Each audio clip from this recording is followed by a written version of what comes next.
Good afternoon. The News International chairman Rupert Murdoch will fly into London tomorrow to take personal charge of the growing crisis engulfing his company.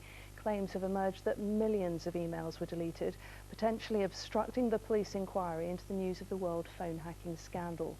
The former editor Andy Coulson, who's on police bail, has spoken of his sadness as the paper's last edition's being prepared. Alex Forrest has this report.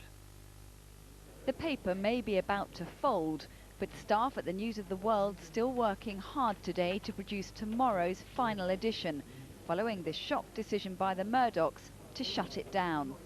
Very sad, but we're going to join a wonderful team of journalists.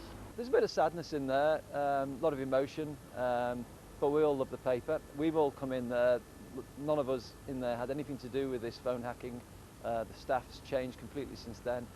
We're all clean, we're walking out with our heads held high, and we're going in there to produce a good professional paper yet again. Tomorrow, Rupert Murdoch, whose company owns the News of the World, is expected in London to confront what's fast becoming a global crisis for his business and the world of journalism. It follows reports that millions of emails from an internal archive at News International, the Sunday paper's parent company, may have been destroyed in an apparent attempt to obstruct Scotland Yard's inquiry into the phone hacking scandal. It's an allegation the company vehemently denies.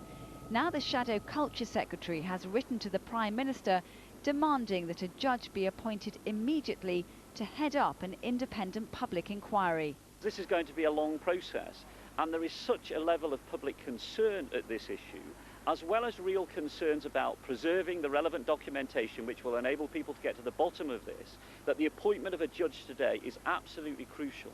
A Downing Street source has described this demand as bizarre, given that David Cameron will meet Labour leader Ed Miliband to discuss the inquiry next week.